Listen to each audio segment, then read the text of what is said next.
செல்ல குழந்தையே, சரியாக செவ்வாய்க்கிழமை இரவில் உன் கண்ணில் நான் பட்டு விடுவேன். தங்கமே, கோடியில் ஒருவருக்கு மட்டுமே கிடைக்கின்ற வாய்ப்பல்லவா என் குழந்தை இன்று உனக்கு கிடைத்திருக்கின்றது. இந்த வராகியானவள் ராஜயோகத்தை உன்னை தேடி வந்திருக்கும் போது அதை வேண்டாம் என்று சொல்லாமல் என் குழந்தை பெறுவதற்காக வந்திருக்கின்றாய் அல்லவா? நிச்சயமாக என் குழந்தையின் வாழ்க்கை பல நல்ல மாற்றங்கள் ஏற்பட போகின்றது. அம்மா, நீயும் இப்படிதான் சொல்கின்றாய், எப்போது மாற்றங்கள் வரும் என்று கேட்கின்றாய் அல்லவா? என் தங்கமே, விதி என்பது எப்பவும் தெரியுமா? உனக்கு நீயே உருவாக்கி கொள்வது. உன்னுடைய விதியை நீயே உருவாக்க தவறும் போது அது தலைவிதியாக மாறி உன் வாழ்க்கை தலைகீழாக மாற்றிவிடுகின்றது. வாழ்க்கையில் கிடைக்கின்ற சில நேரங்களில் நீ மாற்றத்தை நினைத்தால் நிச்சயமாக வந்துவிடும். அதற்காக நீ உழைக்கவும் வேண்டும். நீ உழைத்தால்தான் நிச்சயமாக அந்த மாற்றம் உன் வாழ்க்கையில் வந்துவிடும். வெற்றியானாலும் வாழ்க்கையில் தோல்வியானாலும் அது உனக்கு மட்டும்தான் சொந்தம் என்பதை முதலில் நீ உணர்ந்து கொள். ஏனென்றால் உன்னை சுற்றி இருப்பவரினுடைய பங்கு என்ன தெரியுமா? வேடிக்கை பார்ப்பதும் உன்னை கேலி செய்வது மட்டும்தான் என்பதை முதலில் புரிந்து கொள். இரவு நீ உறங்கு செல்வது என்பதற்கு எதற்காக தெரியுமா? என் தங்க பிள்ளையே, விழிப்பதற்காகத்தான். இந்த உறக்கம் அது போலதான் தோல்வி. எதனால் வெல்வதற்காக தோல்வி வருகின்றது? வீழ்ச்சி என்பது எழுவதற்காக மட்டுமே. வாழ்க்கை என்பது அதை போலதான் வாழ்வதற்காக மட்டுமே என்பதை நீ புரிந்து கொண்டால் போதும். சில விஷயங்களில் உனக்கு மனதுக்குள் எந்த விதமான தயக்கங்களும் வந்து விடாது. இயற்கையினுடைய மறுவடிவம்தான் உன்னுடைய இந்த தனிமை. இயற்கையை ரசிக்காத மனிதன் எவரும் கிடையாது. அதுபோலதான் தனிமையில் வாழாத மனிதரும் யாருமே கிடையாது. நாம் மட்டும்தான் இந்த சூழ்நிலையில் இருக்கின்றோமோ என்று எண்ணி ஒரு நாளும் நினைத்து விடாதே. எல்லோரும் வாழ்க்கையில் இது போன்ற ஒரே ஒரு நாள் வந்து விட்டது என்று கடந்து செல்லும் போது என்பதை நீ மறந்து விடாதே. ஒரே ஒரு நாளில் விஷயத்தை இந்த செவ்வாய்க்கிழமையில் தெளிவாக புரிந்து கொள். ஒருவரிடத்தில் தவறாக நடந்து கொண்டு அவரின் உணர்வோடு விளையாடி விட்டார்கள்.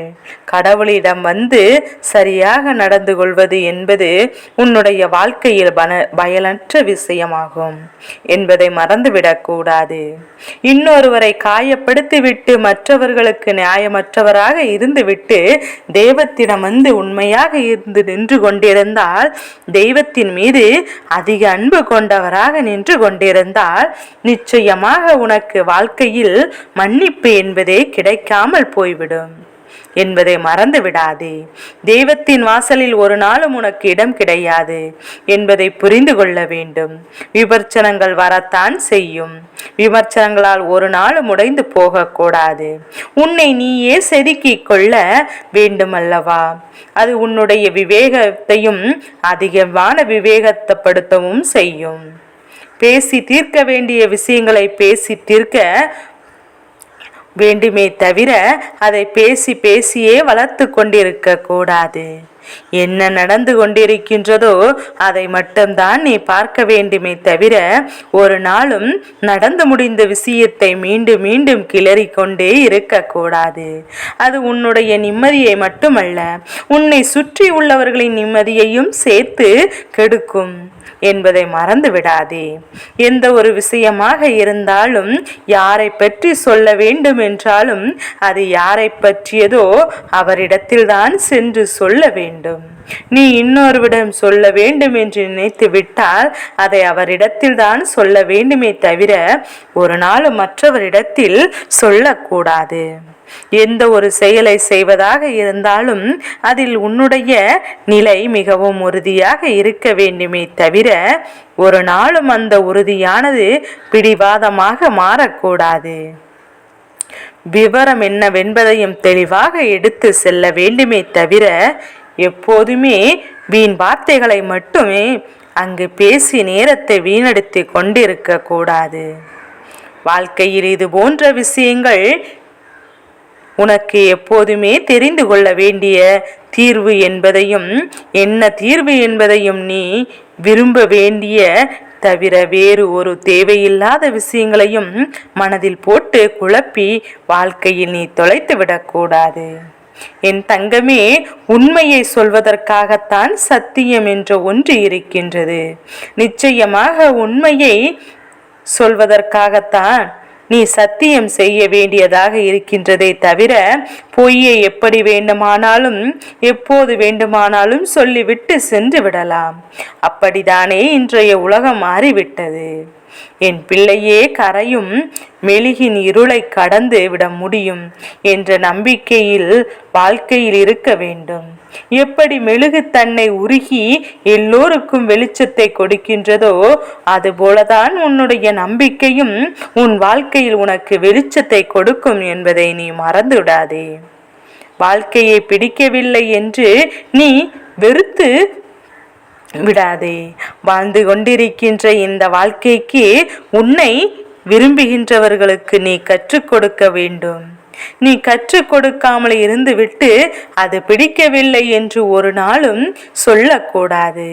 சில கனவுகள் நிஜமென்று நினைத்து மகிழ்வது போல நிஜங்கள் கனவாக எண்ணி மறந்து விடுவதும் தான் வாழ்க்கை. எப்போதும் நினைத்த கனவை நீ நிஜமாக மாற்றுகின்றாய். அப்போது உன் வாழ்க்கையில் எல்லாமே உனக்கு நல்லபடியாக நடக்கும். தேடலை நீ அதிகமாகிக் கொண்டே இருப்பதனால்தான் உன்னுடைய நிம்மதி அங்கே கெட்டு போய் நிற்கின்றது. தேடுதலை குறைத்து கொண்டால் நீ நிம்மதியடைய எதிர்பார்ப்புகளை எப்போதுமே தொலைத்துவிடு. எதிர்பார்ப்புகள் இல்லை என்றால் சந்தோஷம் எப்போதுமே உன்னிடத்தில் நிரந்தரமாக நிலைத்து நிற்கும். என் தங்க பிள்ளையே, அதிகப்படியான பேச்சினை எப்போதுமே பேசி கொண்டிருக்காமல் சில நாட்கள் மற்றவரிடம் பேசாமலே இருந்து பார். அப்போது நீ யார் என்று உன்னை தேடி ஆரம்பிப்பவர்கள் என்னாலும் அவர்கள் முன்னே இருந்து கொண்டிருப்பார்கள். உன்னை பற்றி அவர்களுக்கு எந்த ஒரு கவலையுமே இருந்து விடாது. சற்று தூரம் விலகி இருப்பதனால் அவர்களுக்கு உன் மீது அன்பும் வரும். உன்னை தேடவும் செய்வார்கள். துன்பம் கலங்கங்கள் என்பது உதிர்ந்து விழுகின்ற இலைகள் போன்றது.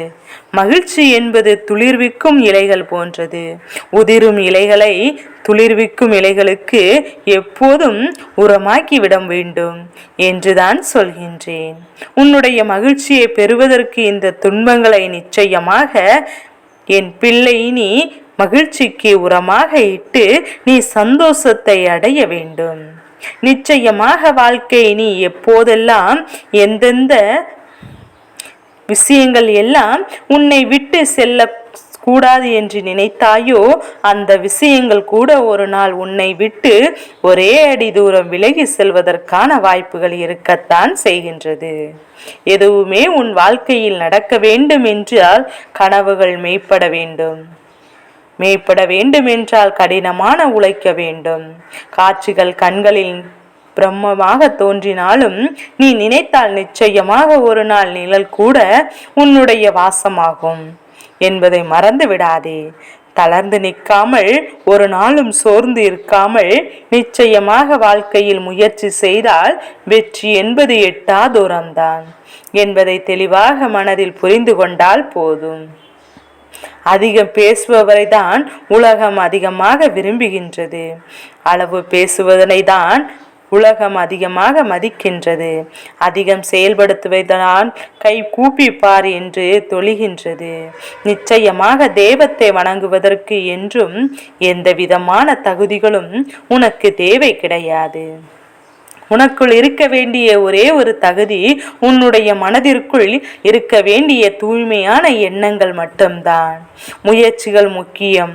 ஆனால் முயற்சிகளை எந்த இடத்தில் எடுக்க வேண்டும் என்பது அதை விட முக்கியம் அல்லவா? எல்லா இடத்திலும் முயற்சியை வெளிக்காட்டி கொண்டே இருப்பாயா? வாழ்க்கை உன்னை இந்த மோசமான சூழ்நிலையிலிருந்து மீட்டு கொண்டு வந்துவிடும். சந்தோஷம் என்றால் என்னவென்பதையும் உன் கண் முன்னே காட்டி நிற்கும். இந்த தாயின் மீது நீ கொண்ட அன்பு உன் வாழ்க்கையில் மிக பெரியதொரு திருப்பத்தையும் மிக பெரியதொரு ஏமாற்றத்தையும் கொண்டு வந்து கொடுக்க போகின்றது. நம் வாழ்க்கையில் இவையெல்லாம் நடந்ததா என்று எண்ணி நீ வியக்கப் போகின்றாய். என் செல்ல குழந்தைக்கு இந்த வராகி அம்மாவினுடைய ஆசீர்வாதங்கள் எப்போது முழு மனதோடு உண்டு.